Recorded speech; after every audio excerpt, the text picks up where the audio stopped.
Respawn released a trailer for this year's Winter Seasonal Collection event. This trailer featured the return of the Winter Express game mode, the return of skins, and simple recolors without too much new content to go along with it. This stirred a massive controversy within the Apex community, and the trailer got dislike bombed so hard that at the time of this recording, the video is sitting at 22,000 likes and 45,000 dislikes. Some content creators even managed to ratio Respawn on Twitter. And this made me wonder, what other changes have been made to Apex that caused such a huge stir? So today we're gonna go through the most controversial changes in Apex Legends history. With the release of Season 5, Pathfinder received a side note of a change that ended up being disastrous.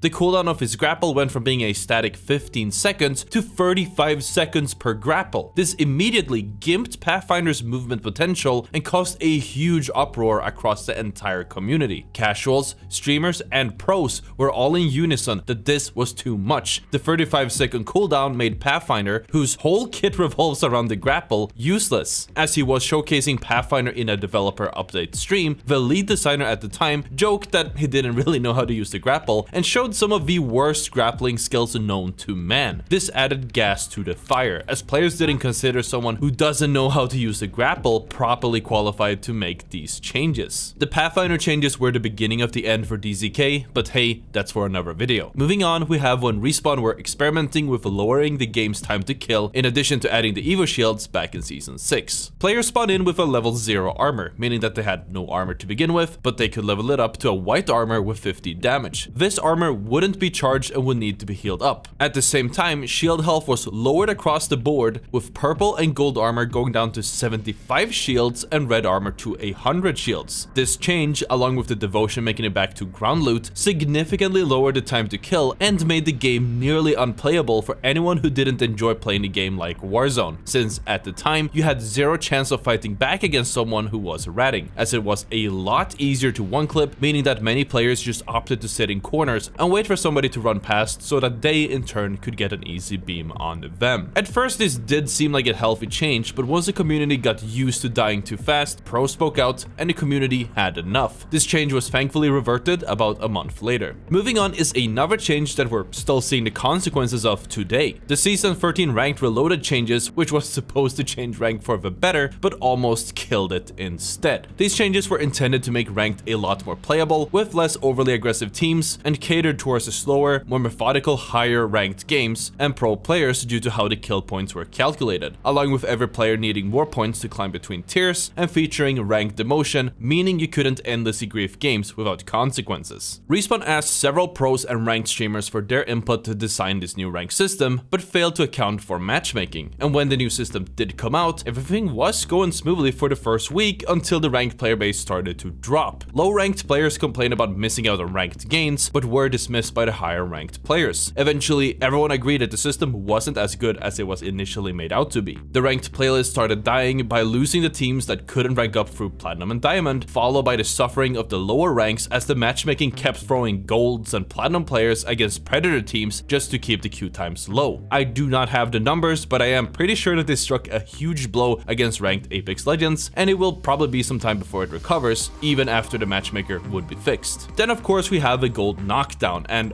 oh boy, this particular nerf had been on the wall for a long time, and the casual side did not like it one bit. Since the start of the game, the golden, as in the level 4 knockdown shield, had a self-revive ability. People who were lucky and found this item could revive themselves after 10 seconds and get back in the game. If all of their teammates were downed, they were still technically alive on the ground, which would count towards placement points. And the pros and ranked players had a huge problem with this, because this item meant that if you found a particular low drop rate item, you would stay alive for longer after your whole team got wiped. And seeing as completing a self-revive is so rare, and even more rare in high tier play, players who got knocked simply hid. In the final rings, there's usually hundreds of things going on at the same time. There's teams running in, there's the zone closing, there's crazy rotations and plays you have to keep track of. If you're holding teams out, you don't have the time to finish the knocks after getting these free kills, because you have to hold your position and deal with the other more pressing threats first. This meant that a team who died on the 10th place technically could stay alive and end up on 3rd or 2nd place, all while staying on their knees, and that didn't sit right with the competitive community. You also had moments like these, which were hilarious.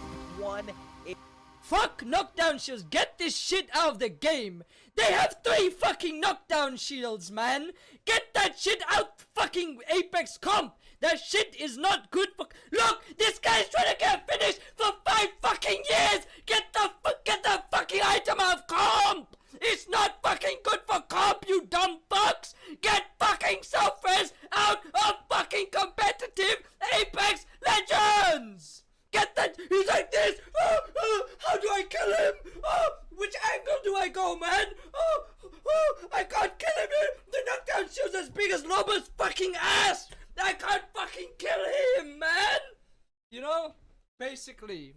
The casual side of Apex did not see the problem, saying that pro players should just finish their knocks and stop complaining, unwilling to see the pro side of it. It got so bad that at one point, Respawn decided to ban the knockdown shield from competitive as a compromise, but in Season 12, the self-revive was completely removed and the gold knockdown was reworked to have the Guardian Angel ability, where reviving a teammate gives them 50 health and 50 shields instead. Moving on, we have the Iron Crown event, which was Apex's first collection event. The Iron Crown was a collection event during Season 2 between the 13th and the 27th of August, all the way back in 2019. This event featured the ever since missed solos game mode, where 60 solo players were competing to be the last legend standing. The event will probably never come back, as developers had stated that the solos mode was hurting player retention. This event also tested the waters with a new monetization model, which sparked a lot of controversy. The collection event featured 22 skins without the chance of buying any individual one, which meant that if you wanted one specific skin in this whole bundle, you'd have to buy one of the Iron Crown packs for $7 each, just hoping to get it. And if you were unlucky enough, you'd have to pay up to $154 just to get that one skin that you wanted. If you maxed out the collection, you could purchase Bloodhound's new heirloom for an additional $35. This model was not received lightly by the community and led to a complete meltdown on the Apex Legends Reddit, with one developer snapping back and calling the Apex community freeloaders. It's safe to say there hasn't been much meaningful developer interaction on Reddit after that. If you think Seer is bad now, just wait until how bad he was on release. Seer's passive sensor spikes used to be much faster and used to have arrows poking out from the center circle showing if you were scanning in the general direction of where the enemy was, but was somehow off target, which already was really hard as it had a massively larger field of view and you could scan an enemy by looking in their general direction. This ability had a range of 75 meters, but if your enemy happened to be farther away, it still told you, with the reticle lighting up blue instead, and of course it didn't slow you down when you used it. While this tactical is annoying nowadays, wait until you hear how bad it was in release. Despite all of the wacky effects it has today, of scanning someone for 8 seconds, cancelling heals, silencing them, and showing their health above their head, it detonated faster, it did 10 damage, flashed your screen and blinded you, made your screen shake, it didn't have a movement penalty, and made a loud noise. Just check out this clip from a tournament back then.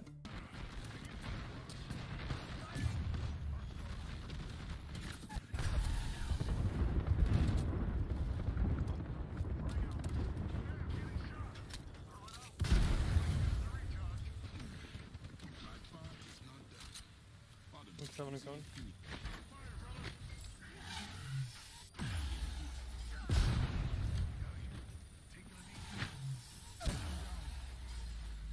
Naturally, there was an outrage from pros and casuals alike, feeling that he was simply too strong. He got a pretty hefty nerf after that, but as we all know, his pick rate has been creeping up over the last few months. Another change that was actually pretty early after the game's release, after a lot of controversy, was the removal of bunny hop healing. Back in the first seasons of Apex, users could start a healing item such as a battery, medkit, or a Phoenix kit while initiating a slide jump, and then bunny hop every time that hit the ground to keep the speed and momentum. This allowed you to heal while still moving at a running velocity, running away from enemies, or to dart behind cover. You could even jump around healing when somebody was trying to kill you. This feature was abused by all sweats, pros, and streamers, and was very much disliked by the casual community. Many posts and comments called for its removal, saying that the devs stated it wasn't an intentional mechanic and that it had to go. After much controversy, the bunny hop healing was removed from the game, to the disdain of most high-level players relying on it to get an advantage in game. Shroud himself commented on this and said said that it's a good feature, and he had been praying that the devs don't remove it. Mendo Kusai also pitched in, pleading for Respawn not to remove B-Hop healing and instead implement it into the game as an official feature. One could argue that that's the solution that we got, as you still can pull off a bunny hop heal like in 2019, but you have to play Octane and pop a stim to do so. As for something more recent, let's talk about the Kraber nerf. The Kraber had been in a weird state for a long time, with Respawn tweaking it to keep it as balanced as possible, but until this nerf came in, they made it clear that they wanted to keep the one-shot kill potential in the game. High-level players hated the idea of someone finding a Kraber and having the potential of destroying someone's tournament from one bullet without any real counterplay, and were calling for either a rework or a nerf. The casual side were disagreeing heavily, and this drama continued back and forth until Respawn finally came up with a compromise that made nobody happy. Because pros like the Kraber, they think it should stay in pubs, and as such were calling for a removal from competitive, just like Respawn had done with the golden knockdown. But instead, Respawn opted to mostly remove the one-shot potential, meaning that you can't get a one-shot headshot kill if the enemy has good enough of an armor or a helmet. Nobody liked this change, as the casuals now get fewer satisfying one-shots, and the pros still can get one-tapped by the Kraber, but now it's even more random, as if you're holding a Kraber, you won't know if the enemy you're shooting at actually will survive the headshot or not. Another pros versus casual controversy, and I just love talking about these, they make me feel giddy, would be the Caustic nerf in Season 12. We've seen a few nerfs to Caustic throughout the years, as his playstyle isn't the strongest in the public and ranked lobbies. But he is incredibly oppressive when put in a common, slow tournament lobby. Before Season 12, the pros have been calling for nerfs to deal with this oppressive legend, as there wasn't any counterplay to a Caustic team that had set up and survived till the final ring, and there was pushback from the casual community every step of the way, saying that the pros should just destroy the traps if they want to deal with him. But in Season 12, we probably got the most pivotal nerf to his kit to bring him in line, as before Season 12, an activated trap couldn't be destroyed in any way, shape, or form, meaning that he would act as indestructible cover, shooting out gas for 12.5 seconds, making it impossible to push a Caustic. And with Season 12, the gas traps now had a 150 health pool after detonation, meaning that you could destroy them if they were activated. This change had the casual community, most specifically the Caustic mains, up in flames, but things ultimately calmed down as the game changed for the better. And who could forget the Flatline Iron Sights nerf? If you aren't aware, the Heatsink Flatline skin is this cool looking reactive skin that you could get from the Season 4 Battle Pass, but it's not popular because of how cool it looks, but rather by its iron sight. The default Flatline and most of its skins have a very visually obstructive iron sight, but when it comes to the Heatsink, it is a lot more open, making it easier for the user to keep their sights trained on the target. This is just one of many pay-to-win skin, and if you want to learn more about that, I do have a video on it, but the reason we're talking about the Flatline is that unlike the other pay-to-win skins,